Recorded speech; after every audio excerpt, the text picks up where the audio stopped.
La femme décide d'aider la mère de son futur mari même sans la connaître, en payant son traitement dans un autre pays.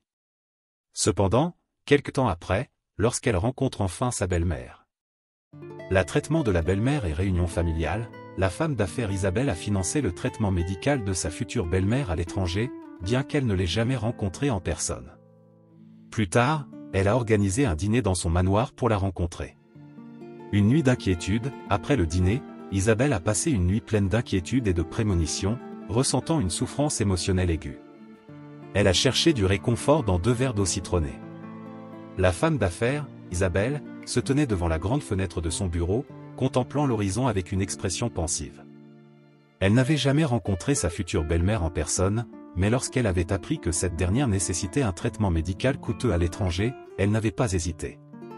Isabelle avait payé les frais sans poser de questions, une décision généreuse qui révélait son cœur compatissant malgré son extérieur souvent perçu comme froid et distant. « J'espère que tout ira bien », murmura-t-elle pour elle-même, ses doigts tapotant nerveusement le bureau en acajou. Elle savait que ce geste serait apprécié par son fiancé, mais elle ne pouvait s'empêcher de se demander quel genre de femme était cette future belle-mère qu'elle rencontrerait enfin ce soir. Le soir venu, la demeure de Isabelle était en effervescence. La grande salle à manger, décorée avec goût et élégance, brillait sous les lumières des lustres en cristal. Les domestiques allaient et venaient, mettant la touche finale à la table somptueusement dressée. Isabelle, vêtue d'une robe de soirée bleu nuit, ajustait les derniers détails avec une précision impeccable. « Madame, votre invité est arrivé », annonça un majordome, tirant Isabelle de ses pensées. Elle inspira profondément et se dirigea vers l'entrée, son cœur battant la chamade. Sa future belle-mère, une femme d'un certain âge mais toujours gracieuse, l'attendait, un sourire chaleureux aux lèvres.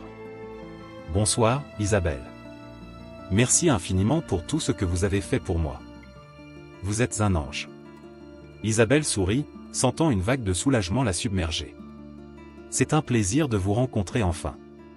Allons dîner, nous avons tant de choses à discuter. » Le dîner se déroula dans une atmosphère conviviale, les conversations alternant entre anecdotes légères et discussions plus profondes. Isabelle se surprit à apprécier la compagnie de sa future belle-mère, une femme sage et charmante. Cependant, une fois les invités partis, la tranquillité de la maison sembla soudain oppressante. Isabelle ne parvenait pas à trouver le sommeil cette nuit-là. Les prémonitions et les inquiétudes tourbillonnaient dans son esprit, l'empêchant de fermer l'œil. Les ombres dansaient sur les murs, créant une atmosphère presque surnaturelle dans sa chambre luxueuse mais soudainement froide. Se levant avec une lourdeur dans la poitrine, elle se dirigea vers la cuisine et se servit un verre d'eau citronnée, espérant que le goût acidulé pourrait apaiser ses pensées tourmentées. « Pourquoi suis-je si anxieuse ?» se demanda-t-elle, les larmes perlant au coin de ses yeux. Elle but lentement, savourant chaque gorgée comme un répit temporaire de ses tourments intérieurs.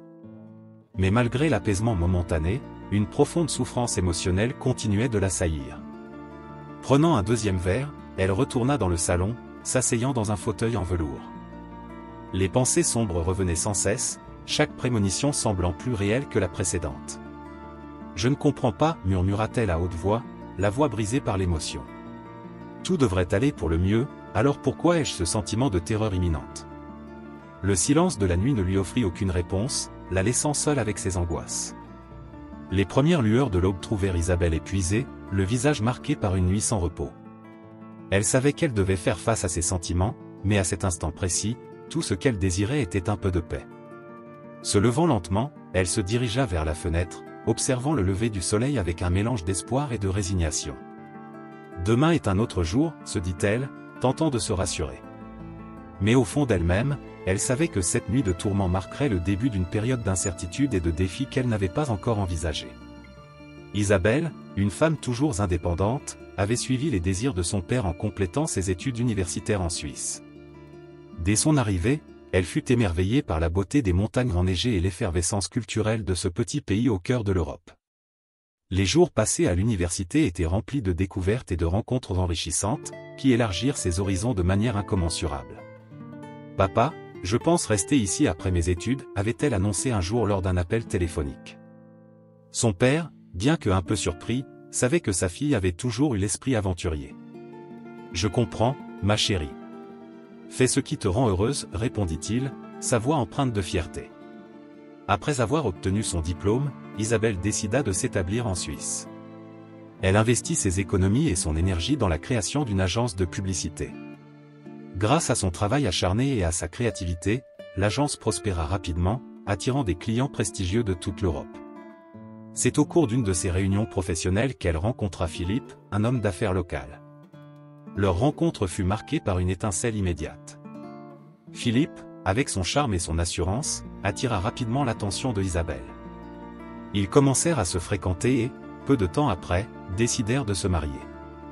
La cérémonie fut somptueuse, un mariage de conte de fées au pied des Alpes suisses. Cependant, avec le temps, les différences profondes entre Isabelle et Philippe commencèrent à émerger. Isabelle, avec son esprit indépendant et son ambition sans bornes, se heurtait souvent à la vision plus traditionnelle et conservatrice de Philippe. Les disputes devenaient de plus en plus fréquentes, chaque argument laissant des cicatrices invisibles mais profondes dans leur relation. Un soir, alors que Isabelle rentrait tard d'une réunion importante, elle ressentit une douleur aiguë à la poitrine. Affolée, elle appela Philippe, espérant trouver du réconfort et du soutien. « Philippe, je ne me sens pas bien. Je pense qu'il faut aller à l'hôpital, dit-elle, la voix tremblante de peur. » Mais la réponse de Philippe fut glaciale. « Isabelle, tu exagères toujours. Prends un comprimé et repose-toi, répondit-il, l'indifférence résonnant dans ses paroles. Cette insensibilité fut la goutte d'eau qui fit déborder le vase. Le lendemain, Isabelle, après avoir passé une nuit agitée, prit une décision ferme. Elle demanda le divorce, déterminée à ne plus tolérer une relation qui la faisait souffrir. Mais ce ne fut pas une tâche facile. Le contrat matrimonial qu'ils avaient signé était désavantageux pour elle, prévoyant de nombreuses clauses restrictives. « Je ne peux pas croire que tu me ferais ça, confronta-t-elle Philippe dans leur salon luxueusement décoré. Tu savais à quel point ces termes étaient injustes pour moi. » Philippe haussa les épaules, impassible. « C'est toi qui as accepté de signer, Isabelle. » Face à cette réalité amère, Isabelle entreprit une longue bataille juridique. Chaque jour était une lutte, mais elle refusa de se laisser abattre. Ses nuits étaient souvent sans sommeil, peuplées de pensées tourmentées et de stratégies pour renverser la situation. Un soir, épuisée par les allées et venues incessantes au tribunal, elle se retrouva à contempler les montagnes à travers la grande fenêtre de son appartement. « Je ne laisserai pas cette épreuve me définir, murmura-t-elle, le regard fixé sur les cimes enneigées. Je suis plus forte que cela. » Finalement, après des mois de combats acharnés, Isabelle obtint gain de cause. Le divorce fut prononcé et elle retrouva sa liberté. Cette épreuve la transforma profondément, renforçant sa détermination et son indépendance. Elle se plongea à nouveau dans son travail, plus déterminée que jamais à faire de son agence de publicité un succès encore plus retentissant. Ce n'est qu'un nouveau chapitre, se dit-elle, pleine de résilience et d'espoir. Et je suis prête à le vivre pleinement. Après le divorce, Isabelle se retrouva dans une situation précaire. Une partie de son agence de publicité avait été cédée à Philippe, conformément aux termes du contrat matrimonial. Elle n'avait d'autre choix que de vendre le reste de l'agence pour éviter de s'enfoncer davantage dans les dettes. Cette perte fut un coup dur. Se retrouver sans l'entreprise qu'elle avait bâtie de ses propres mains était une épreuve déchirante. Cependant, Isabelle, forte de sa formation en marketing, décida de rebondir. Elle utilisa les fonds restants pour ouvrir une petite agence de voyage. Son père, toujours son plus grand supporter, l'encouragea à rester à l'étranger et à poursuivre ses rêves. « Tu as toujours été une battante, ma fille, lui dit-il un jour au téléphone. Ne laisse pas cette épreuve te définir.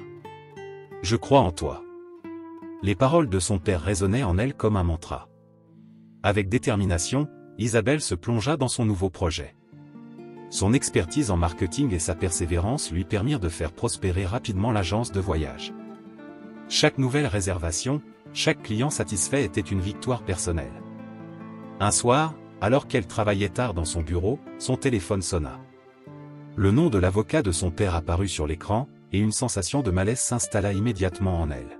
« Bonsoir, maître Lefebvre. Que puis-je faire pour vous à cette heure tardive » demanda-t-elle, tentant de masquer son inquiétude. La voix de l'avocat était grave.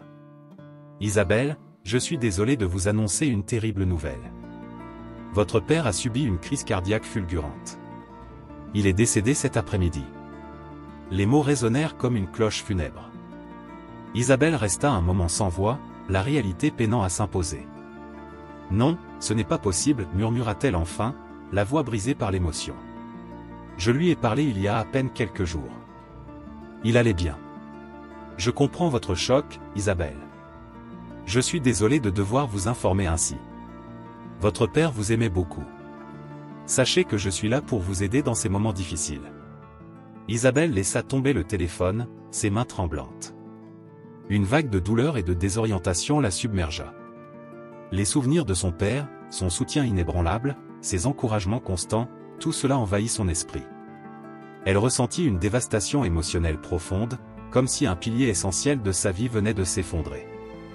Les larmes coulèrent librement sur ses joues alors qu'elle tentait de reprendre son souffle. Chaque coin de son bureau semblait soudainement plus sombre, plus froid. La perte de son père était un gouffre béant dans son cœur. Elle se leva, chancelante, et se dirigea vers la cuisine pour se servir un verre d'eau. « Comment vais-je continuer sans toi, papa ?» murmura-t-elle, sa voix à peine audible. La cuisine, d'habitude un espace de réconfort, semblait étrangement étrangère et vide. Isabelle se laissa tomber dans un fauteuil, ses pensées virevoltant sans fin. La douleur était insupportable, chaque battement de cœur accentuant le vide laissé par son père. Elle savait qu'elle devait être forte, qu'elle devait continuer à avancer, mais à cet instant précis, la peine était écrasante. Les jours suivants furent un tourbillon de préparatifs et de paperasse, chaque tâche une épreuve supplémentaire. Ses amis et collègues tentèrent de lui offrir du réconfort, mais rien ne semblait apaiser la douleur. Isabelle se retrouvait souvent à fixer le vide, perdue dans ses souvenirs. Un soir, alors qu'elle contemplait une photo de son père souriant, elle se jura de continuer à honorer sa mémoire. « Tu m'as toujours appris à être forte, dit-elle doucement à l'image. Je ne te décevrai pas. » Avec cette résolution, elle trouva la force de se relever. Le chemin serait long et ardu, mais Isabelle savait qu'elle devait avancer. Pour elle-même, pour son père, et pour l'avenir qu'elle avait encore à construire. Isabelle retourna dans sa ville natale pour le funérail de son père avec un mélange de tristesse et d'appréhension. La ville, autrefois remplie de souvenirs d'enfance, semblait maintenant enveloppée d'une aura de deuil. Dès son arrivée, elle fut accueillie par des amis et des anciens collègues de son père, tous venus lui offrir leur soutien. Un vieil ami de la famille, Monsieur Bernard, la prit à part après la cérémonie. « Isabelle, ton père était un homme remarquable. Il a bâti cette entreprise avec passion et détermination. Ne laisse pas tout cela tomber en ruine. Si tu as besoin d'aide, je suis là pour toi. » Les paroles de Bernard résonnèrent profondément en elle. Elle savait qu'elle ne pouvait pas laisser l'héritage de son père disparaître. Après avoir remercié chaleureusement tous ceux qui étaient venus rendre hommage à son père, elle se résolut à prendre en main l'entreprise familiale. Isabelle fit son entrée dans l'entreprise de son père avec une détermination palpable. Les bureaux, qui lui semblaient autrefois si familiers, étaient désormais un champ de bataille où elle devait prouver sa valeur. Les exécutifs, en majorité des hommes d'âge mûr, la regardaient avec scepticisme. Lors de la première réunion, elle sentit les regards pesants des cadres. « Mesdames et messieurs, commença-t-elle, sa voix ferme malgré le stress, je suis consciente de vos doutes. Mais je vous assure que je suis ici pour assurer la pérennité de l'entreprise que mon père a construite. » Les murmures parcoururent la salle, mais Isabelle resta imperturbable. Elle savait que la route serait longue et semée d'embûches, mais elle était prête à relever le défi. Avec une rigueur et une passion inébranlables, Isabelle se plongea dans la gestion de l'entreprise. Elle passa des jours et des nuits à étudier les rapports financiers, à comprendre les dynamiques internes et à identifier les points faibles. Très vite, elle démasqua des pratiques malhonnêtes qui menaçaient la stabilité de l'entreprise. « Nous ne pouvons pas continuer ainsi, déclara-t-elle lors d'une réunion décisive. Les pratiques déloyales doivent cesser immédiatement. Nous allons instaurer des mesures de transparence et d'intégrité. » La résistance fut forte, mais Isabelle ne céda pas. Elle engagea des consultants en éthique et restructura les départements clés. Ses décisions étaient souvent remises en question, mais peu à peu, elle gagna le respect de ses collaborateurs par sa persévérance et son engagement. « Madame Isabelle, nous voyons enfin des résultats positifs, lui annonça un jour un des directeurs financiers. Les changements que vous avez instaurés commencent à porter leurs fruits. » Ces mots furent un soulagement pour Isabelle. Elle sentait que ses efforts commençaient à payer. Mais au-delà des succès financiers, c'était le sentiment de faire honneur à la mémoire de son père qui la remplissait de fierté. Sous la direction de Isabelle, l'entreprise retrouva progressivement sa stabilité. Les pratiques malhonnêtes furent éradiquées, et une nouvelle culture d'intégrité et de transparence s'installa. Les employés, autrefois sceptiques, commencèrent à voir en Isabelle un leader digne de confiance et capable. « Papa, j'espère que tu es fier de moi », pensa-t-elle souvent, les yeux levés vers le ciel, en quête d'une connexion spirituelle avec son père décédé. « Je fais de mon mieux pour honorer ton héritage. » En repensant à tout ce qu'elle avait traversé, Isabelle sentit une nouvelle force l'habiter. Elle savait que de nouveaux défis se présenteraient, mais elle était prête à les affronter avec la même détermination. Avec le soutien continu de ses amis et collègues, et l'esprit de son père guidant ses pas, Isabelle se préparait à mener l'entreprise vers de nouveaux horizons, prête à écrire un nouveau chapitre de sa vie avec résilience et espoir. Se sentant souvent seule dans son grand manoir, Isabelle ressentit un besoin profond de combler ce vide. Elle décida de transformer son environnement en y invitant des proches. Sa meilleure amie, Émilie, accepta son invitation à venir vivre avec elle. Leur amitié de longue date apporta une chaleur bienvenue dans la maison, dissipant une partie de la solitude qui pesait sur Isabelle. « Merci de m'avoir invité, Isabelle, » dit Émilie en arrivant avec ses valises.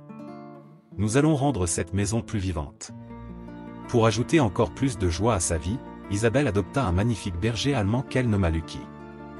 Dès le premier jour, Lucky devint sa compagnie la plus fidèle. Ses aboiements joyeux et son énergie contagieuse insufflèrent une nouvelle dynamique dans la maison.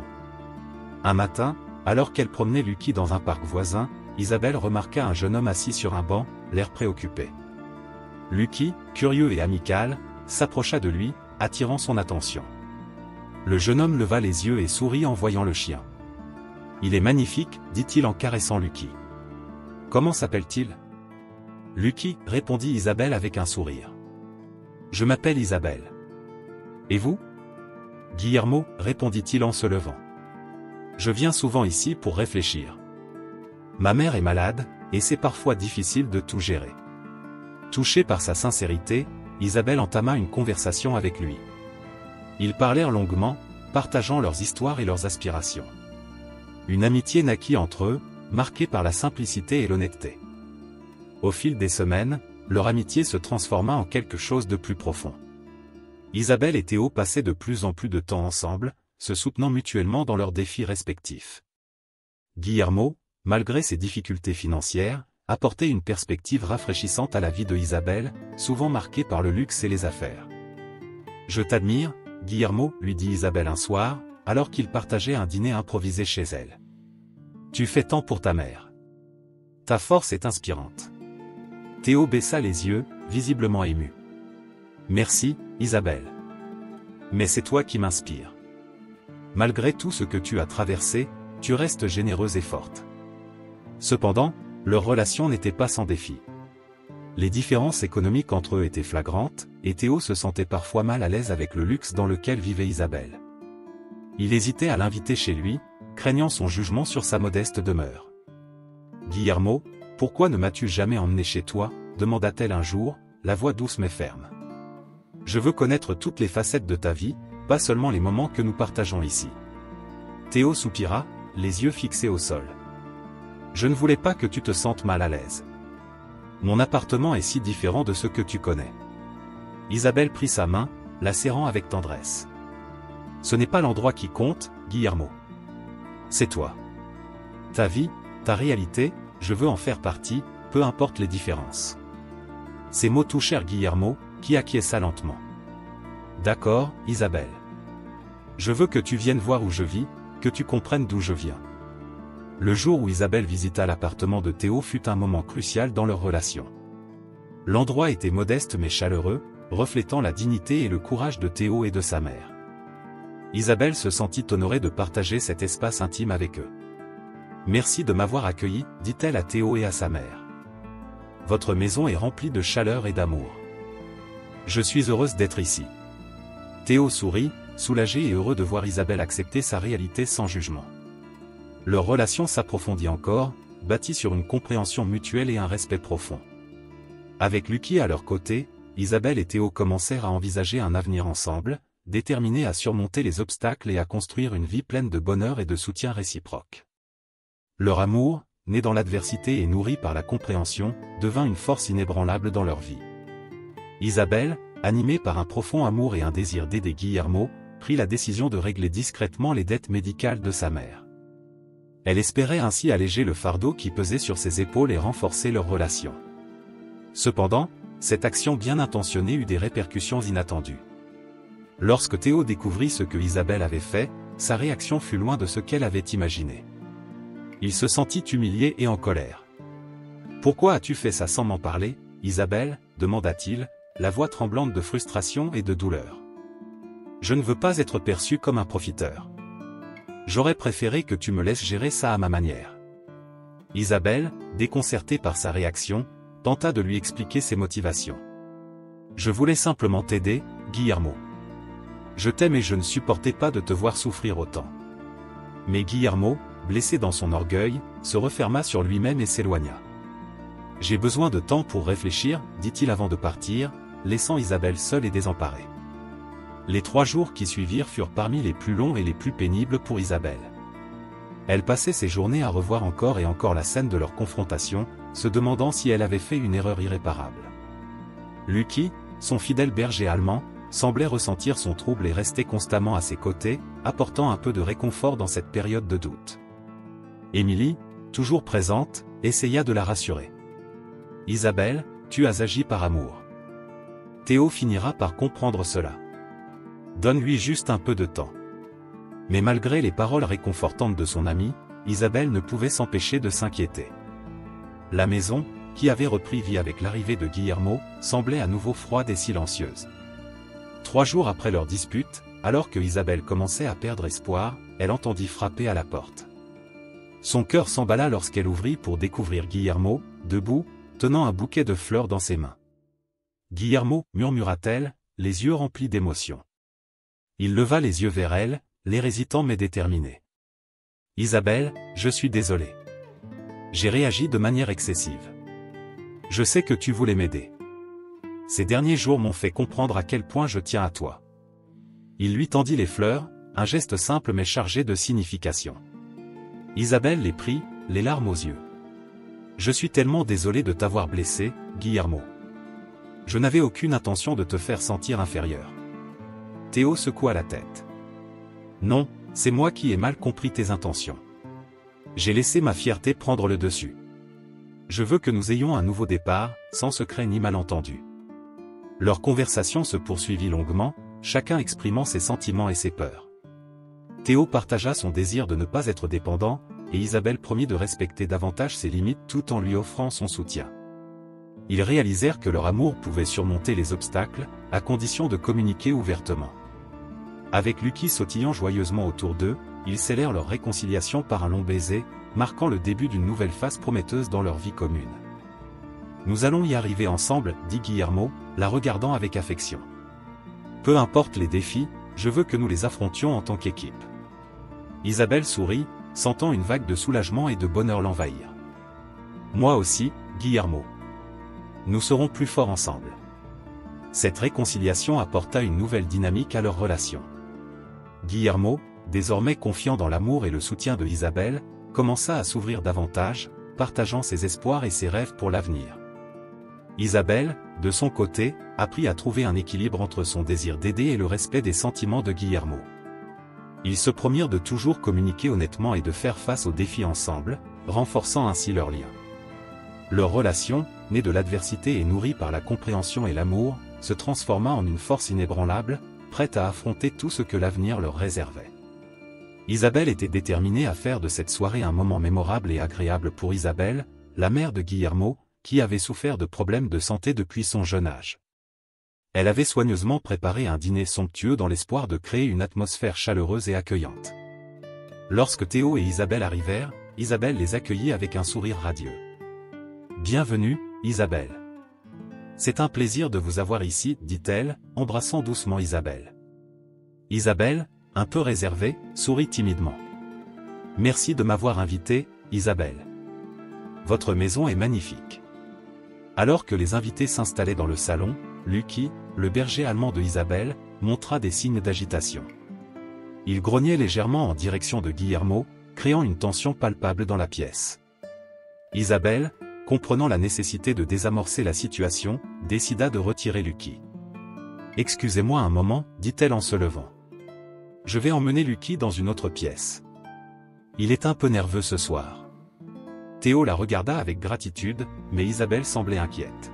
« Il est adorable, murmura-t-elle, tentant de détendre l'atmosphère. J'ai toujours aimé les chiens. » Isabelle sourit et fit un clin d'œil à Isabelle. « Il reviendra quand il sera plus calme.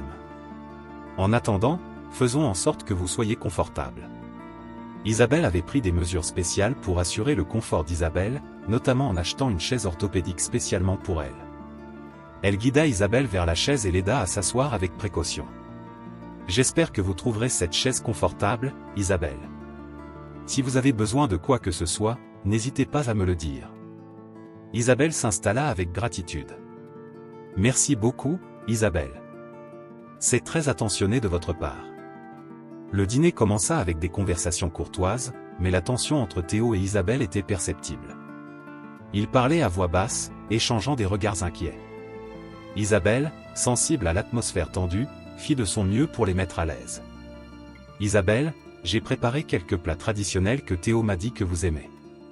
J'espère que cela vous rappellera de bons souvenirs, dit Isabelle avec un sourire. » La conversation s'orienta alors vers des sujets plus légers.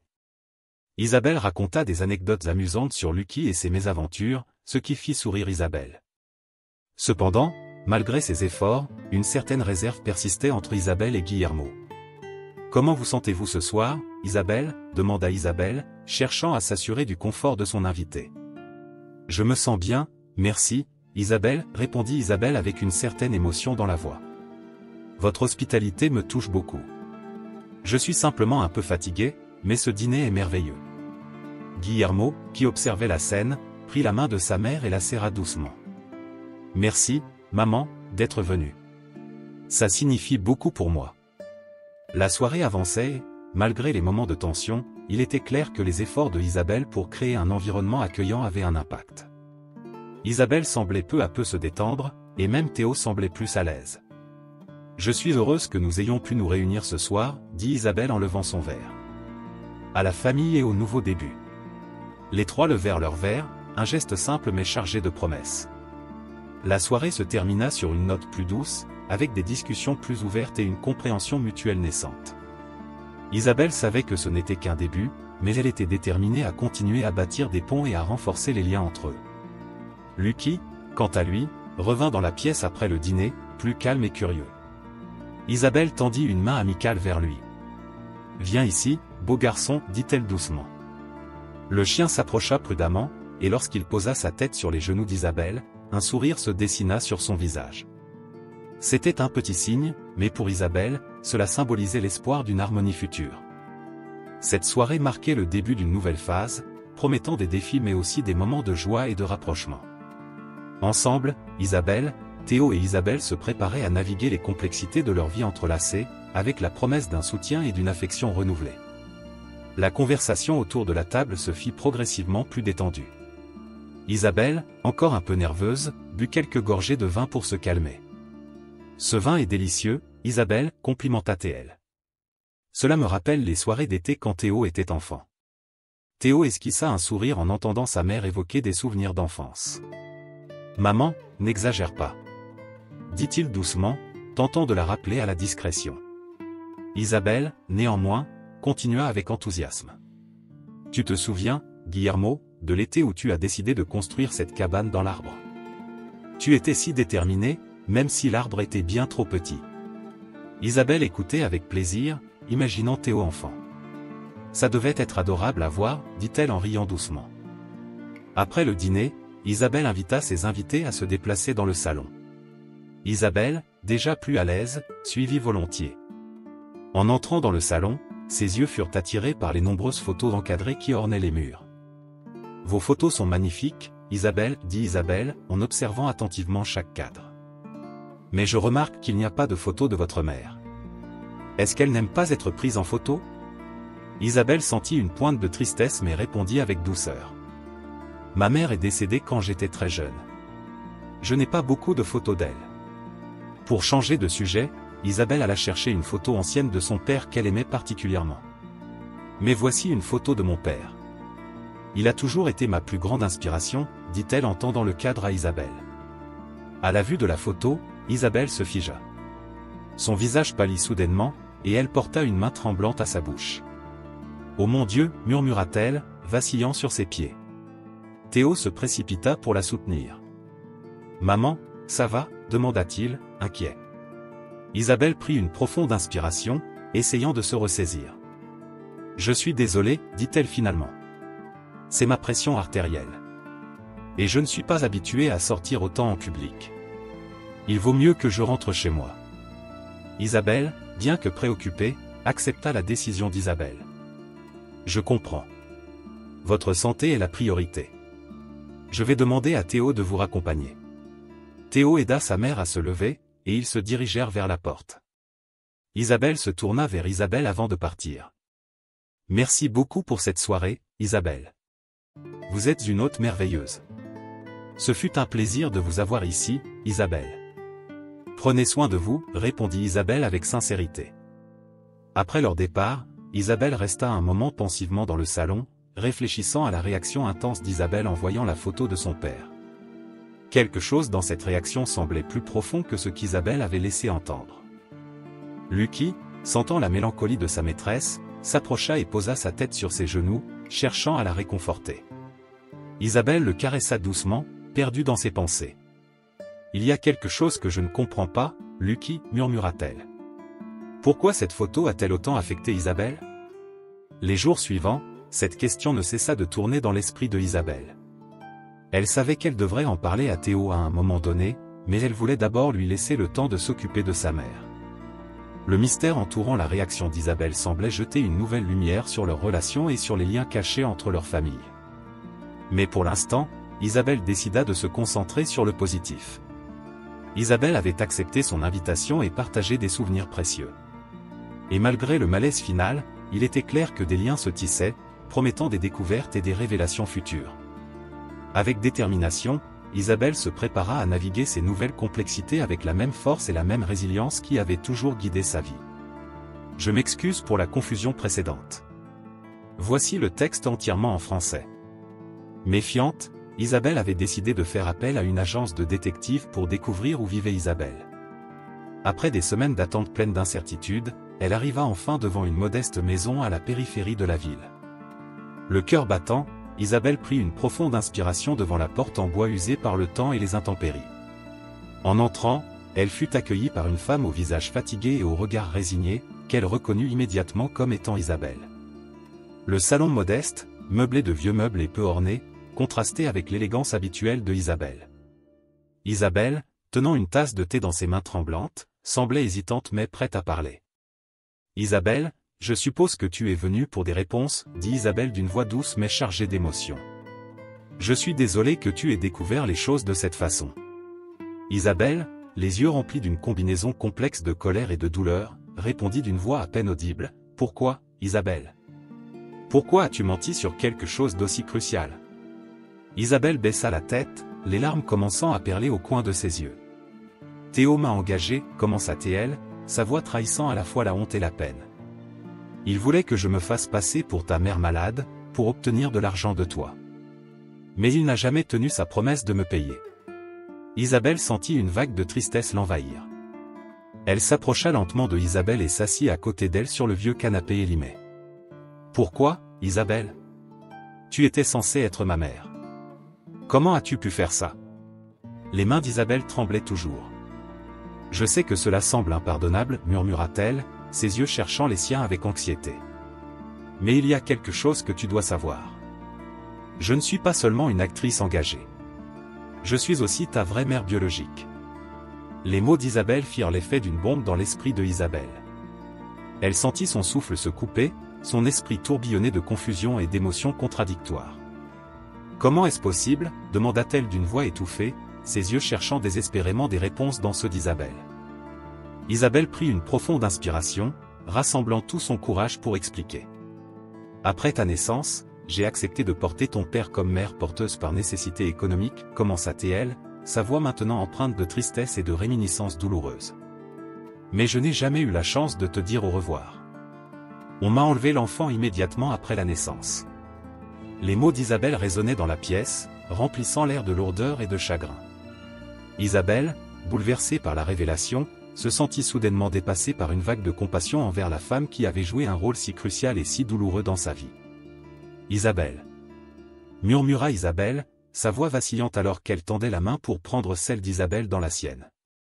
Je suis désolée pour tout ce qui s'est passé. Je ne savais pas. Les deux femmes restèrent assises dans le silence qui suivit, chacune absorbée par ses propres pensées et émotions.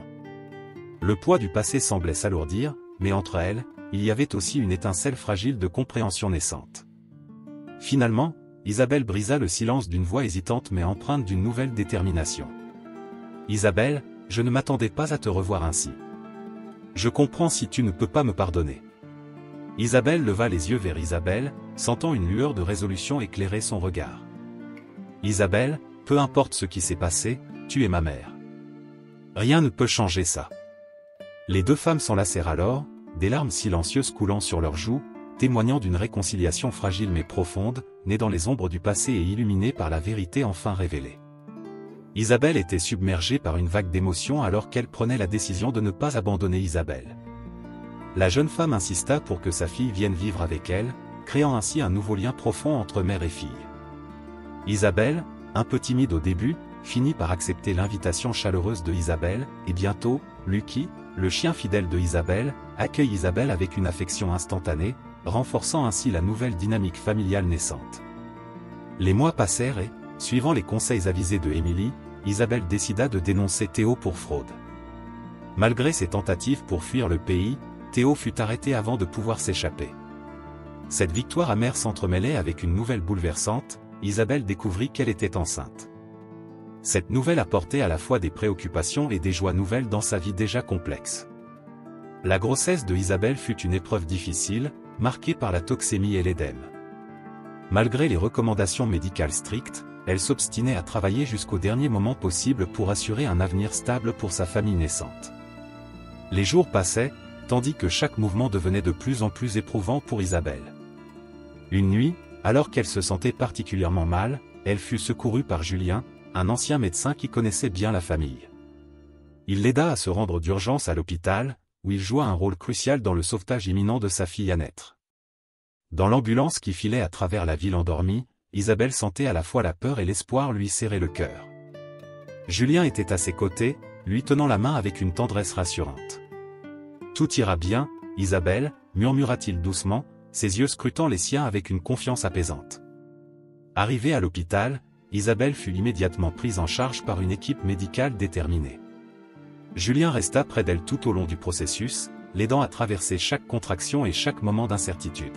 « Vous êtes forte, Isabelle » la complimenta-t-il, sa voix empreinte de respect pour sa résilience.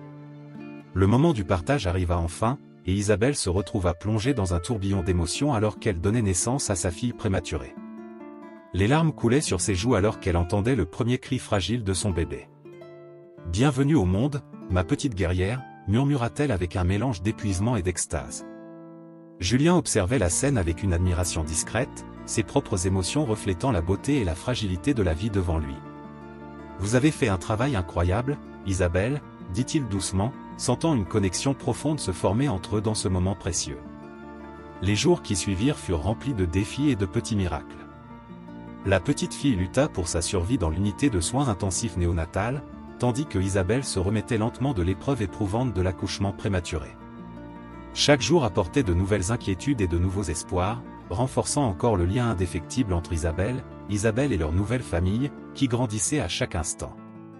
Au fil du temps, alors que la petite fille se fortifiait et que Isabelle retrouvait peu à peu sa force, ils rentraient enfin chez eux. Isabelle contemplait avec émerveillement le visage paisible de sa fille endormie, réalisant à quel point sa vie avait changé depuis l'arrivée d'Isabelle et maintenant de cette petite merveille dans sa vie. « Nous avons traversé tellement de choses, n'est-ce pas » murmura Isabelle, caressant doucement la joue de sa fille avec un amour infini. Isabelle acquiesça avec un sourire radieux, ressentant elle aussi le miracle de leur lien familial resserré. Et ainsi, dans le calme doux de leur foyer, entourés par l'amour et le soutien inconditionnel de ceux qui les entouraient, Isabelle commencèrent leur nouveau chapitre ensemble, imprégnés des défis surmontés et des liens précieux qui les avaient transformés à jamais. 2 ans après la naissance de Marie-Angèle, Isabelle et Julien avaient construit un foyer empreint de paix et d'amour. Leur mariage était le fruit d'une connexion profonde qui avait germé dans les jours tumultueux de l'accouchement de Marie-Angèle. Julien s'était révélé être non seulement un homme d'une grande compassion et d'un caractère solide, mais aussi l'âme sœur tant recherchée par Isabelle. Dans leur maison, située dans un quartier tranquille où le bruit des enfants jouant dans la rue voisine résonnait doucement, la vie de Isabelle avait trouvé un rythme apaisé et sûr. Julien, avec sa présence calme et sa capacité à écouter sans jugement, avait apporté une stabilité qui manquait auparavant à Isabelle. Chaque soir, après une journée bien remplie entre s'occuper de Marie-Angèle, travailler et préparer des repas familiaux, ils trouvaient toujours un moment pour se retrouver, échanger des sourires complices et des gestes tendres qui nourrissaient leur lien. Marie-Angèle, joyeuse et curieuse, remplissait leur maison de rires enfantins et de découvertes quotidiennes. Isabelle et Julien la regardaient grandir avec émerveillement, chacun de ses progrès un nouveau miracle qui renforçait leur conviction que la vie pouvait réserver de merveilleuses surprises, même après les moments les plus sombres. Isabelle, quant à elle, avait trouvé sa propre voie vers la guérison et le bonheur. Le soutien inconditionnel de Isabelle et la stabilité du foyer avaient été les piliers sur lesquels elle avait reconstruit sa vie. Transformée de façon inattendue par l'amour et le pardon qu'elle avait trouvé dans cette famille reconstituée, Isabelle rayonnait d'une joie sincère et d'une gratitude profonde. De la femme marquée par la pauvreté et les remords, elle était devenue une mère aimante et épanouie pour son propre enfant, qui grandissait avec la douce certitude d'être aimé et protégé. Les années passèrent, ponctuées de petits bonheurs simples, des soirées à cuisiner ensemble, des balades au parc en tenant la main de Marie-Angèle, des moments de silence partagés où le simple fait d'être ensemble suffisait à remplir leur cœur de bonheur. Isabelle avait appris à savourer chaque instant, consciente des défis qu'ils avaient surmontés et reconnaissante pour la paix retrouvée dans leur quotidien. À mesure que Marie-Angèle grandissait, la maison résonnait de chants d'enfants et de rires, de jeux et de discussions animées autour de la table familiale. Julien et Isabelle avaient trouvé un équilibre dans leur rôle de parents, guidant leur fille avec patience et amour, chacun apportant sa propre perspective et ses forces uniques à l'éducation de Marie-Angèle. Les saisons passèrent, peignant des images de bonheur et de croissance dans les murs de leur maison. Les souvenirs douloureux du passé s'étaient estompés, remplacés par une gratitude profonde pour les bénédictions présentes. Isabelle, désormais entourée de ceux qu'elle aimait, avait trouvé en Julien un compagnon pour la vie, un roc sur lequel elle pouvait compter à chaque étape de leur parcours ensemble. Leur histoire était un témoignage de la résilience humaine, de la capacité à guérir et à transformer la douleur en amour. Chaque jour était une nouvelle page dans leur livre de famille, où les chapitres sombres avaient laissé place à une lumière douce et constante, illuminant leur chemin vers un avenir où l'amour et la compassion étaient les fondations solides sur lesquelles ils avaient bâti leur bonheur retrouvé.